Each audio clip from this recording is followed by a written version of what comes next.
Ya, assalamualaikum warahmatullahi wabarakatuh. Bagaimana kabarnya siswa kelas 11? Bertemu lagi dengan saya, Sosiologi 79. Pada kesempatan kali ini kita akan melanjutkan materi minggu sebelumnya, bab 3 tentang perbedaan kesetaraan dan harmoni sosial. Dimana pada bagian sebelumnya kita sudah membahas tentang kenyataan-kenyataan sosial berupa perbedaan-perbedaan sosial di dalam masyarakat. Sebagaimana kita ketahui bahwa dalam kehidupan sosial kita senantiasa dihadapkan pada sebuah kenyataan bahwa masyarakat ya atau kenyataan sosial yang ada bersifat beragam ya, beragam atau berbeda-beda satu sama lain. Ya, perbedaan-perbedaan tersebut tentunya di satu sisi menimbulkan semacam efek negatif ya, rentan terjadinya konflik sosial. Tapi di sisi lain tentunya kalau kita bisa mensikapinya secara bijaksana akan muncul yang namanya harmoni sosial. Ya, sebagaimana kita ketahui bahwa permainan musik juga terdiri dari alat musik yang beragam. Tapi kalau seandainya setiap alat musik tersebut kita perlakukan secara setara gitu ya satu sama lain, maka akan muncul irama ya, nada ya, dan enak kita dengar ya. Itu yang disebut sebagai harmoni sosial. Perbedaan-perbedaan tersebut tentunya harus kita sikapi dengan sikap yang bijaksana dan tentunya dengan perlakuan yang setara, karena satu sama lain memiliki fungsi yang sama ya. Sebagaimana alat musik dalam sebuah permainan musik tentunya memiliki fungsi yang sama dalam menghasilkan nada yang harmoni ya. Dalam kehidupan sosial juga seperti itu. Kalau seandainya perbedaan-perbedaan tersebut mampu kita racik, mampu kita ramu, dan mampu kita sikapi dengan bijaksana, maka akan muncul kehidupan sosial yang damai, sejahtera tentunya dan bersifat harmoni ya, harmoni. Dalam hal ini kesetaraan, perlu adanya titik tekan pada konsep-konsep kesetaraan, bahwa perbedaan-perbedaan yang ada tidak harus membuat kita memperlakukan setiap orang atau seseorang secara berbeda-beda ya, tapi harus diperlakukan dengan setara ya, sehingga muncul yang namanya harmoni dalam kehidupan sosial kita. Tentunya kalau seandainya terwujud yang namanya harmoni sosial, maka kita akan merasa nyaman, tentram, dan enak dalam menjalani kehidupan sosial kita atau kehidupan kita dalam bermasyarakat. Ya, kita lanjutkan materinya tentang perbedaan kesetaraan dan harmoni sosial dengan submateri kesetaraan dan harmoni sosial. Bismillahirrahmanirrahim. Silahkan kalian persiapkan segalanya. Kita akan mulai pembahasannya. Tujuan pembelajaran pada kesempatan kali ini adalah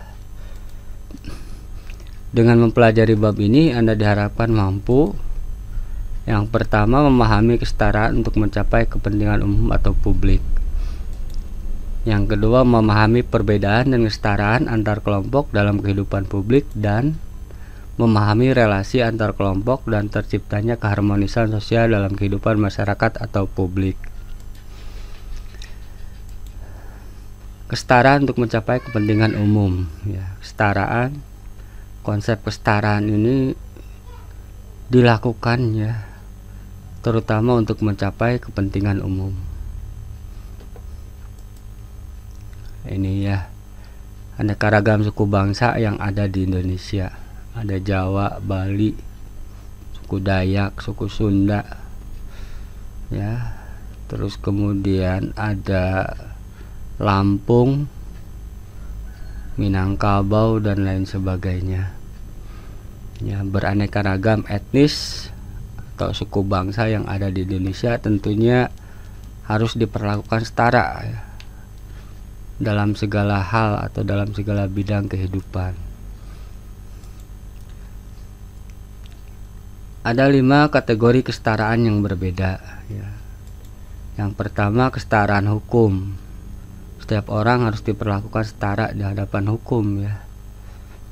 Jangan sampai hukum pilih kasih atau pandang bulu. Makanya simbol dari hukum itu Dewi Justisia ya, yang menutup matanya dengan memegang timbangan, karena diharapkan aparat penegak hukum itu mampu menegakkan keadilan. Nah, inti dari hukum itu adalah keadilan. Setiap orang memiliki kedudukan yang setara, sejajar di hadapan hukum yang berlaku di negara kita. Tidak boleh dipilah-pilah atau dibeda-bedakan, miskin, kaya ya. Agama Islam, Kristen dan lain sebagainya harus diperlakukan sama. Seandainya harus berhadapan atau diperlakukan setara di bawah hukum yang berlaku tentunya di negara kita.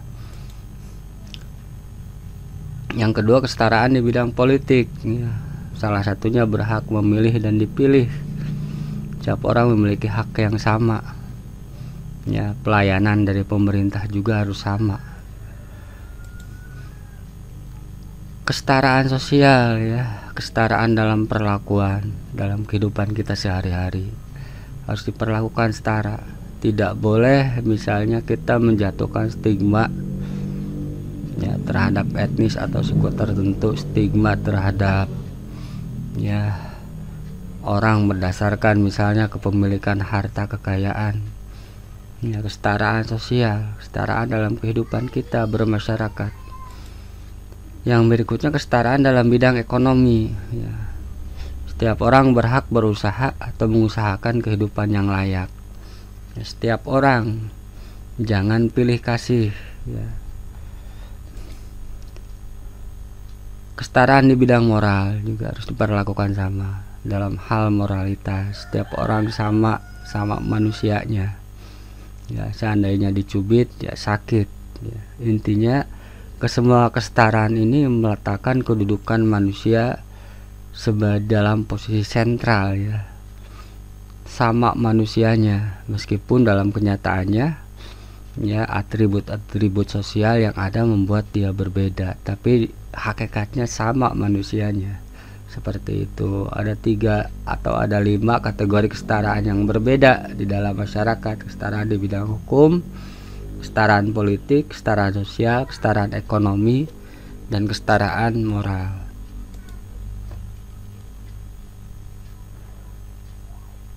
Ya, dari ilustrasi gambar yang pertama, pendidikan. Setiap orang harus diberikan kesempatan untuk bisa meraih pendidikan yang sama ya, pengajaran yang sama, kesempatan hidup yang sama. Yang kedua, barangkali prestasi ya, diberikan kesempatan yang sama untuk bisa berprestasi. Yang ketiga, kesetaraan dalam bidang agama. Yang keempat, kesetaraan dalam bidang profesi barangkali ya. Jadi 4 gambar ini menggambarkan atau mencerminkan kehidupan kita sehari-hari. Tidak boleh dipilah-pilah, tidak boleh pilih kasih satu sama lain. Setiap orang harus diperlakukan sama.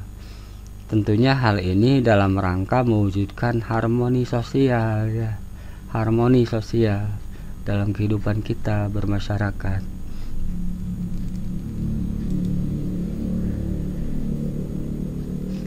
Ada 3 konsep kesetaraan yang berbeda. Ada 3 konsep kesetaraan yang berbeda. Yang pertama, kesetaraan kesempatan.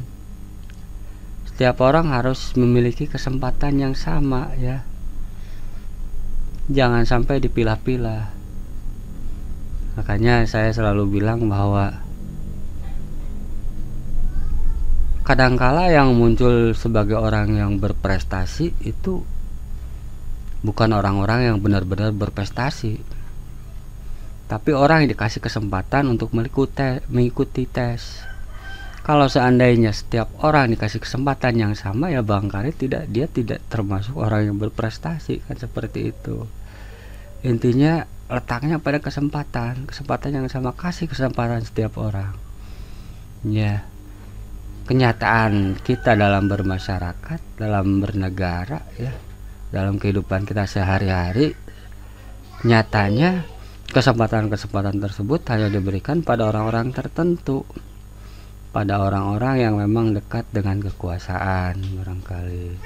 yang punya akses dan lain sebagainya, sementara yang lain tidak diberikan kesempatan yang sama untuk berkompetisi. Barangkali bisa jadi yang lain lebih unggul ya, tapi kadang nggak dikasih kesempatan, akhirnya ya dia lagi ya. Itulah kenapa barangkali pendidikan kita tidak menunjukkan peningkatan yang signifikan atau progres, karena pada gilirannya orang yang menduduki kelas-kelas tertentu ya, dalam sistem pendidikan adalah orang-orang yang bukan orang-orang yang kompeten, tapi orang-orang yang diberikan kesempatan ya oleh pihak-pihak tertentu ya, karena nepotisme masih berakar terlalu kuat ya, sehingga anak-anak yang seharusnya memiliki potensi yang luar biasa malah tidak dihiraukan, yang tidak memiliki potensi malah diangkat ya, sehingga yang terjadi adalah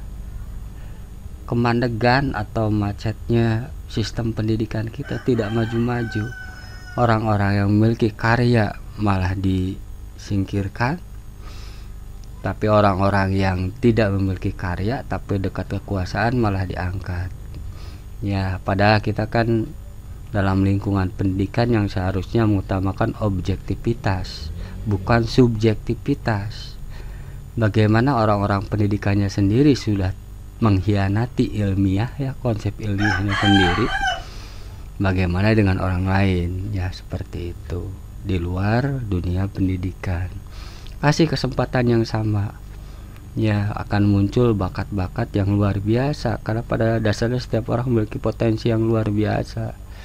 Hanya saja kesempatan itu selalu diberikan pada orang-orang tertentu saja ya. Ini sangat penting, kesetaraan kesempatan.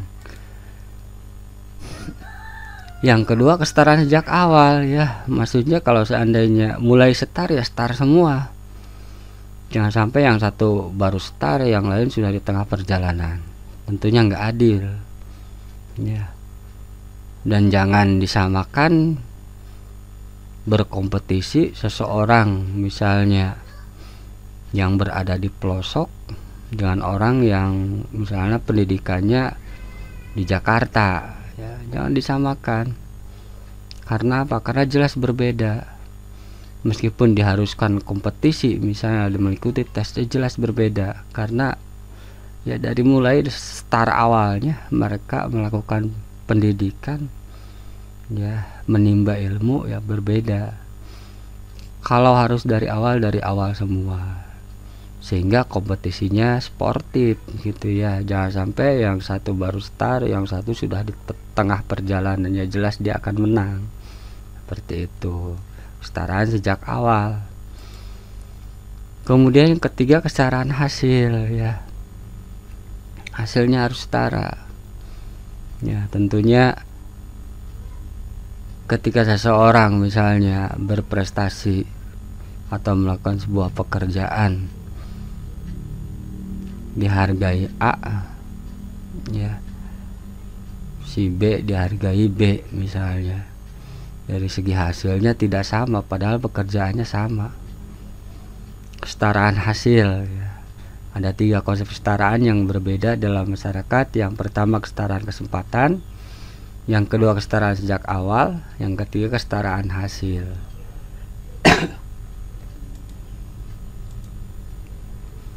Prinsip-prinsip kesetaraan ya. Prinsip-prinsip kesetaraan. Kesetaraan berarti kebebasan dari prasangka dan diskriminasi. Selain hak yang sama, semua orang harus menikmati kesempatan hidup yang sama secara umum. Di Indonesia sendiri, prinsip kesetaraan ini tertuang dalam Undang-Undang Dasar 1945 Pasal 27 Ayat 1, 2, dan 3. Dengan demikian, secara yuridis maupun politis, semua warga negara memiliki kesamaan kedudukan, baik dalam bidang politik, hukum, pemerintah, ekonomi, dan sosial. Jadi sebenarnya konsep kesetaraan ini diatur ya, dari segi hukum pun diatur dan tertuang dalam konstitusi negara kita, dasar negara kita ya. Kalau seandainya ada orang yang tidak, orang-orang tertentu ya, yang tentunya memiliki kedudukan di dalam masyarakat atau dalam pemerintahan tidak memperlakukan setara, berarti dia sudah mengkhianati konstitusi negara kita sendiri. Kadangkala rakyat yang disuruh Pancasilais ya, padahal yang banyak mengkhianati Pancasila sendiri orang-orang yang di atas gitu ya. Sementara di Pancasila sendiri kan dicantumkan keadilan sosial bagi seluruh rakyat Indonesia gitu ya. Jadi yang siapa sebenarnya yang harus Pancasilais gitu ya, dan yang mengkhianati konstitusi negara kita? Tentunya orang yang memiliki kedudukan di dalam masyarakat ya, karena di sana dicantumkan setiap orang setara di muka hukum gitu ya. Setiap orang setara dalam segala macam hal, dan ini diatur dalam undang-undang, dalam konstitusi negara kita. Ya, barang siapa yang perlakukan tidak setara ya, tentunya dia sudah mengkhianati amanat konstitusi kita ya. Konstitusi maksudnya untuk apa negara ini didirikan gitu ya. Untuk apa sih negara kita didirikan?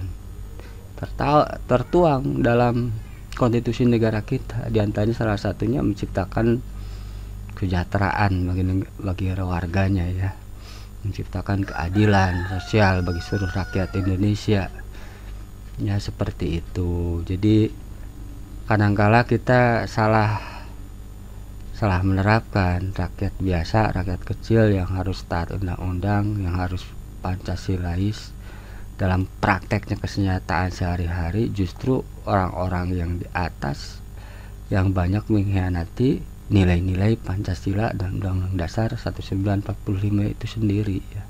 Seperti itu.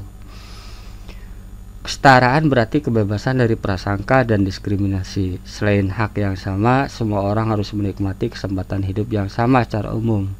Di Indonesia, prinsip kesetaraan ini tertuang dalam Undang-Undang Dasar 1945 pasal 27 ayat 1, 2, dan 3.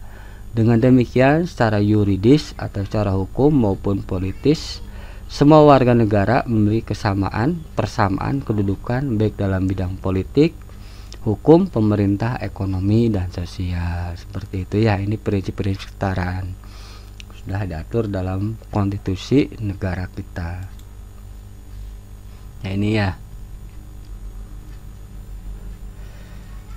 bentuk ketimpangan sosial gitu ya, bentuk ketimpangan sosial. Anak-anak yang seharusnya belajar menikmati masa bermain justru dipaksa dengan kehidupan yang keras ya, mencari nafkah di tengah persaingan, tentunya kehidupan yang ini ya, yang gersang, radikal di Jakarta. Terpaksa mereka harus bertahan dengan cara seperti itu gitu ya.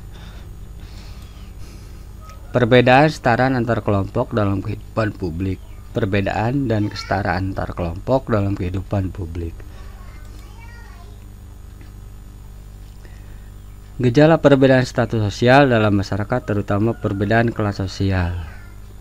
Diskriminasi yang terjadi dalam masyarakat disebabkan oleh adanya dominasi suatu kelompok terhadap kelompok lain. Tentunya akan melahirkan hubungan-hubungan yang kurang baik antar kelompok sosial. Sikap saling mencurigai yang berpotensi menimbulkan konflik horizontal. Prinsip-prinsip kesetaraan dijiwai oleh semangat Pancasila, terutama sila kelima yang berbunyi keadilan sosial bagi seluruh rakyat Indonesia. Itu ya. Jadi prinsip kesetaraan itu dijiwai dalam negara kita itu Pancasila, sila kelima, keadilan sosial bagi seluruh rakyat Indonesia. Ini sudah tertuang dalam konsep negara kita ya, bahwa yang namanya perlakuan setara itu tidak hanya dijamin melalui hukum, bahkan dijamin melalui konstitusi ya, ideologi negara kita sendiri. Gejala perbedaan status sosial dalam masyarakat, terutama perbedaan kelas sosial ya, perbedaan kelas sosial, kelas atas, kelas bawah, sebagaimana sudah saya terangkan sebelumnya, memunculkan yang namanya diskriminasi yang terjadi dalam masyarakat. Diskriminasi itu artinya perlakuan tidak adil dalam segala bidang kehidupan, Ya, ini sangat terasa sekali oleh kita, perlakuan tidak adil dalam pelayanan kesehatan, pembagian BLT, dan lain sebagainya. Diskriminasi yang terjadi dalam masyarakat disebabkan oleh adanya dominasi suatu kelompok terhadap kelompok yang lain, tentunya kelompok yang kuat ya terhadap kelompok yang lemah. Tentunya akan melahirkan hubungan-hubungan yang kurang baik antar kelompok, jelas ya. Karena perlakuan tidak adil, siapa yang mau diperlakukan tidak adil? Sikap saling mencurigai yang berpotensi menimbulkan konflik horizontal. Akhirnya kan terjadi konflik dalam masyarakat karena ulah segelintir orang yang kuat tentunya. Ya, yang memperlakukan orang lain secara tidak adil. Prinsip-prinsip kesetaraan dijiwai oleh semangat Pancasila, terutama sila kelima yang berbunyi keadilan sosial bagi seluruh rakyat Indonesia. Berikutnya, nah ini kalau seandainya setiap orang diperlakukan setara, timbulnya harmoni ya, gotong royong, menyelesaikan segala permasalahan bersama-sama, tertawa satu sama lain ya, tidak saling gontok-gontokan. Sebenarnya siapa yang nggak mau sih hidup seperti ini, itu ya, seperti itu. Relasi antar kelompok dan terciptanya keharmonisan sosial dalam kehidupan masyarakat atau publik. Harmoni sosial ya, kita sekarang membahas tentang harmoni sosial. Harmoni sosial adalah kondisi di mana individu hidup sejalan dan serasi dengan tujuan masyarakatnya. Harmoni sosial juga terjadi dalam masyarakat yang ditandai dengan solidaritas. Kata solidaritas menggambarkan keadaan hubungan antar individu dan atau kelompok yang berdasarkan pada perasaan, moral, dan kepercayaan yang dianut bersama. Ya, saling mempercayai satu sama lain. Harmoni sosial adalah kondisi di mana individu hidup jalan dan serasi dengan tujuan masyarakat. Setiap orang dalam menjalani kehidupannya itu sejalan ya dengan harapan atau tujuan masyarakat. Harmoni sosial juga terjadi dalam masyarakat yang ditandai dengan solidaritas ya, solider ya, perasaan senasib sepenanggungan. Harmoni sosial juga terjadi dalam masyarakat yang ditandai dengan solidaritas, rasa senasib sepenanggungan. Kata solidaritas menggambarkan keadaan hubungan antar individu atau kelompok yang berdasarkan pada perasaan moral dan kepercayaan yang dianut bersama. Jadi di mana setiap warga satu sama lain saling mempercayai ya, mereka merasa aman, tidak akan dihianati oleh yang lain misalnya seperti itu. Hal ini memunculkan yang namanya trust atau kepercayaan sosial, sehingga masyarakat bisa melakukan segala sesuatu itu secara ikhlas ya, bersama-sama mau berkorban satu sama lain. Itu harmoni sosial. Agar harmoni sosial terwujud dalam masyarakat, maka prinsip kesetaraan harus diterapkan di tengah-tengah diferensiasi dan stratifikasi sosial. Jadi agar hidup kita harmoni, maka prinsip kesetaraan ini harus diterapkan di tengah-tengah diferensiasi atau perbedaan yang bersifat horizontal dan stratifikasi sosial, perbedaan yang bersifat vertikal ya. Agar terwujudnya harmoni sosial, maka harus ada perlakuan yang setara atau terapkannya prinsip kesetaraan, baik dari perbedaan-perbedaan yang bersifat horizontal ya, agama, etnis, ras, maupun perbedaan-perbedaan yang bersifat vertikal, perlakuan sama, sejajar, setara ya, maka akan terwujud yang namanya harmoni sosial.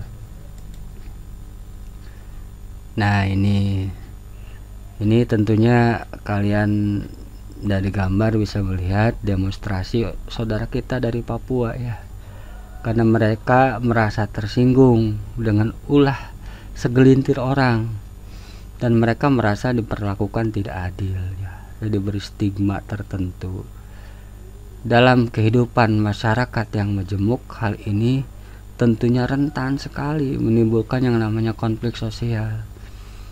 Ya, kita harus saling menghargai, saling menghormati satu sama lain. Jangan sampai karena ulah segelintir orang maka kesatuan negara kita menjadi terpecah belah ya.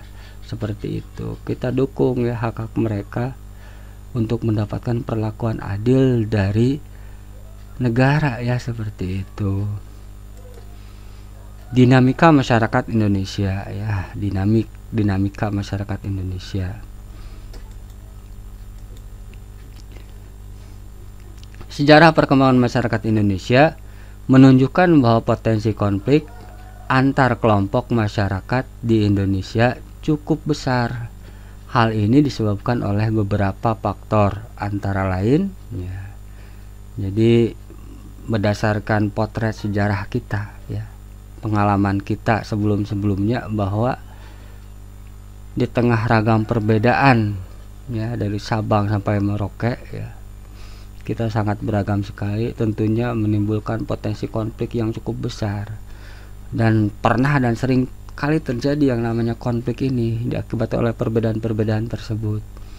Ya, hal ini disebabkan oleh beberapa faktor, diantaranya adalah harga diri dan kebanggaan kelompok yang terusik. Harga diri yang terusik ya, merasa tidak dihargai ya, dan kebanggaan kelompok yang terusik itu ya. Yang kedua, perbedaan pendirian atau sikap ya, ini tentunya membutuhkan semacam sikap bijaksana kita bagaimana mensikapi hal tersebut ya. Adanya keberadaan tokoh yang mampu merangkul ya perbedaan-perbedaan tersebut ya.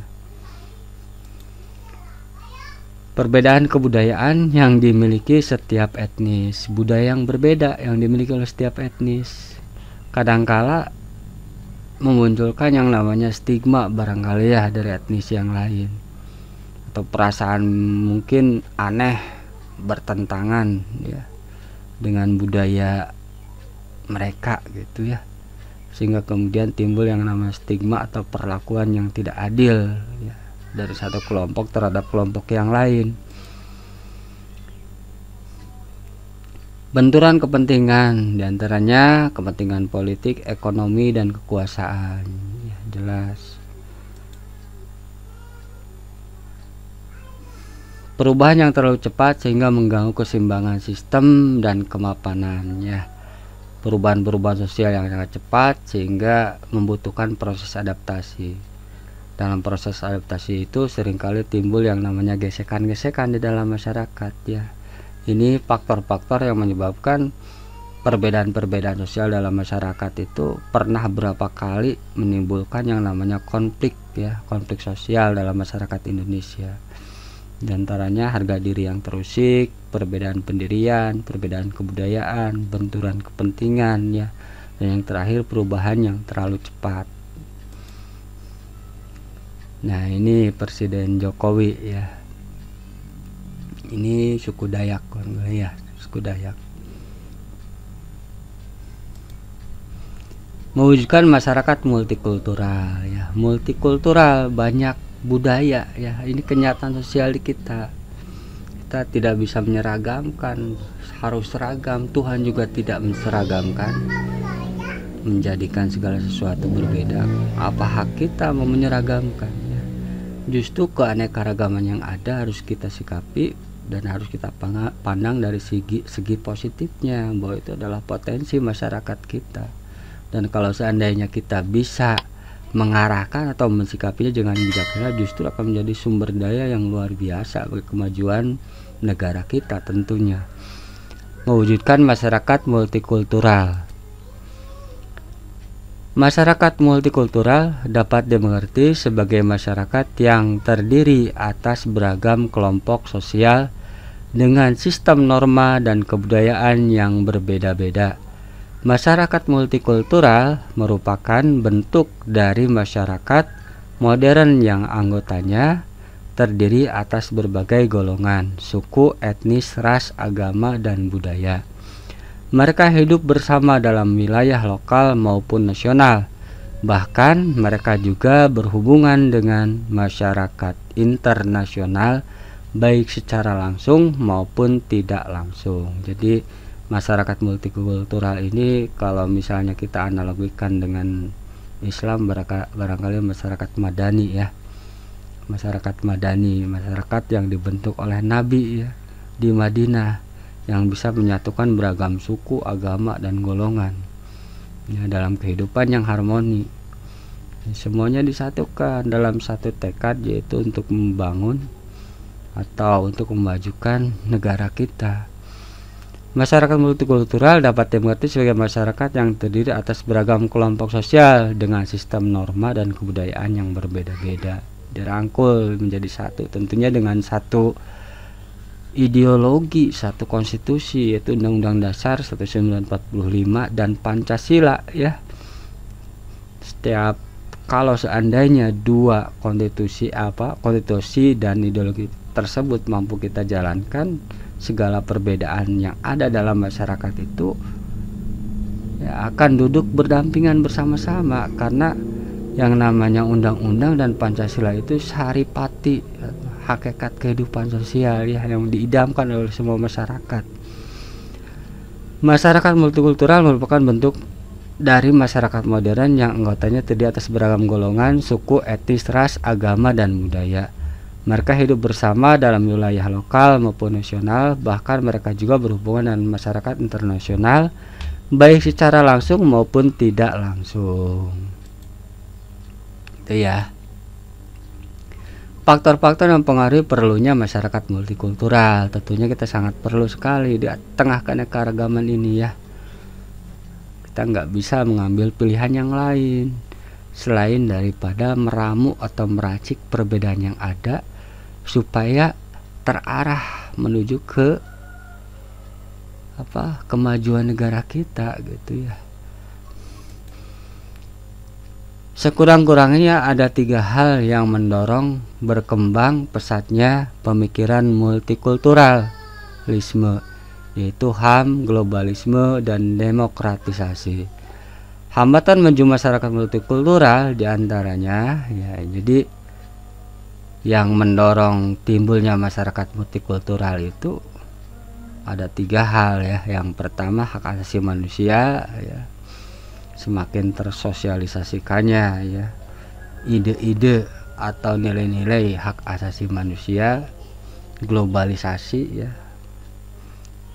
Globalisasi sehingga perlakuan diskriminatif di suatu daerah bisa diketahui oleh masyarakat global ya, dan orang yang ada di pelosok bisa melihat kesetaraan atau kemajuan yang ada di luar. Dan yang ketiga, demokratisasi ya, kehidupan yang demokratis. Akan tetapi tidak cukup seperti itu, muncul yang namanya hambatan-hambatan untuk mewujudkan masyarakat yang idealis tersebut ya. Di antaranya yang pertama, sikap menganggap budaya sendiri lebih baik. Ini ya, primordialisme. Sikap memandang bahwa aku paling benar, aku paling baik ya, budaya sendiri lebih baik. Pertentangan antara budaya barat dan timur ya, ini ego orientalisme ya. Jadi barangkali ada dendam masa lalu ya, orang timur terhadap orang barat yang menjajah kita ya, sehingga timbul yang namanya pemikiran demarkasi, ini dari barat, ini dari timur ya, atau pemikiran-pemikiran yang mempertentangkan antara barat dan timur. Pluralisme dianggap sebagai sesuatu yang eksotis, jadi eksotis, aneh gitu ya. Kalau orang menghargai, menghormati orang lain itu dianggap aneh. Nah, ini tentunya oleh pikiran-pikiran orang-orang yang sudah terdoktrinasi dengan ekstremisme, barangkali fundamentalisme. Jadi keberadaan orang-orang yang menghormati atau menghargai yang lain itu justru dianggap sebagai orang aneh gitu ya, eksotis. Pluralisme dianggap sebagai sesuatu yang eksotis ya.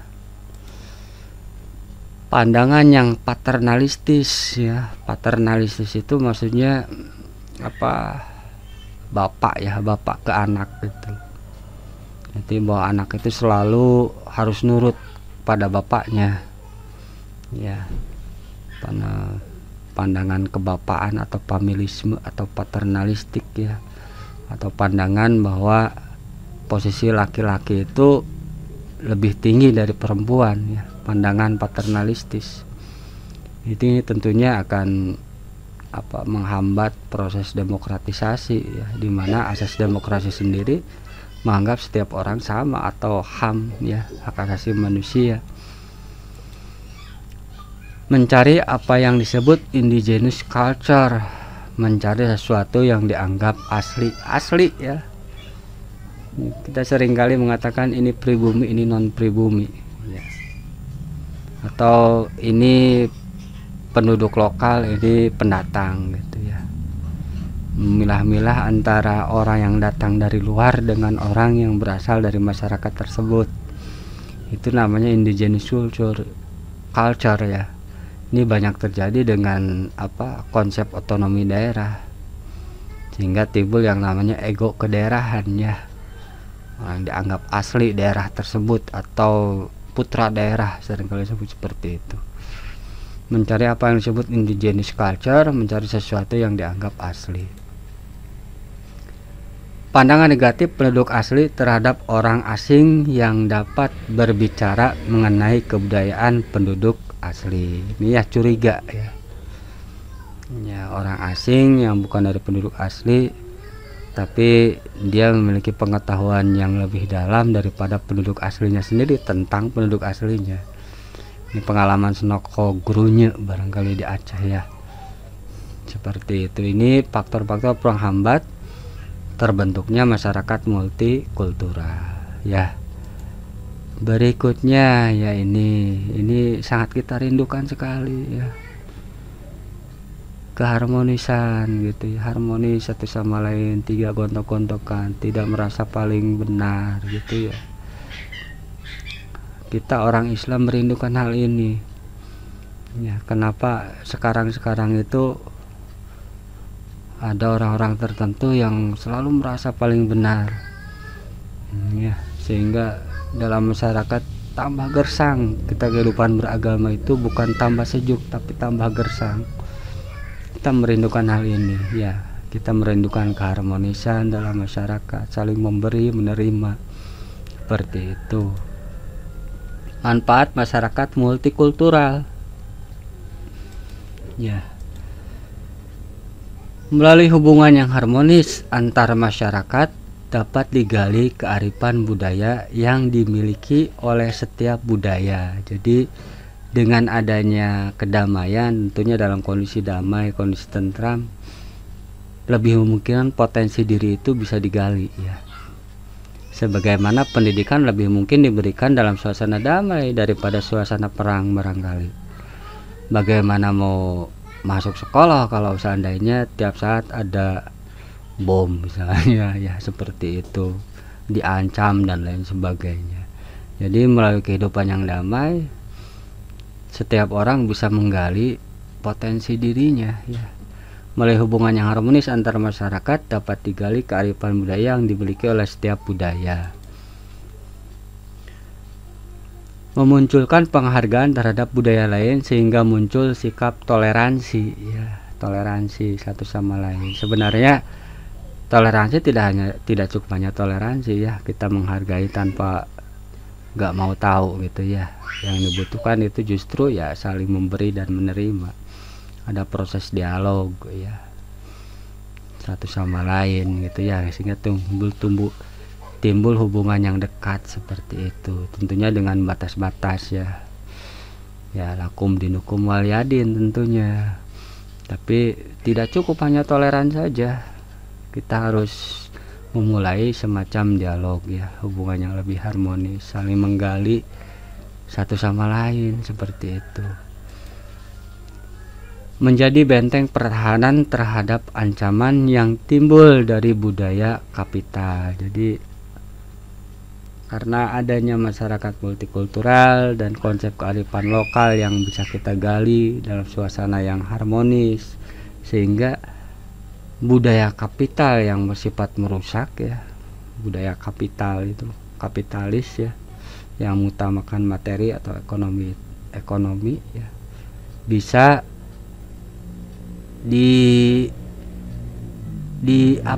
difilter oleh budaya kita ya. Kita tetap tidak menjadi sebuah bangsa yang materialistis, tapi lebih mengutamakan budaya atau adat timur ya, yang lebih mengutamakan kedalaman batin. Menjadi alat untuk membina dunia yang aman dan sejahtera, itu ya, seperti itu jelas. Mengajarkan suatu pandangan bahwa kebenaran itu tidak dimonopoli oleh satu orang atau kelompok saja. Jadi yang ada itu sebenarnya bukan kebenaran, tapi asumsi tentang kebenaran ya. Tentunya asumsi satu orang dengan orang lain akan berbeda, yang namanya asumsi, karena sifatnya sangat subjektivitas ya.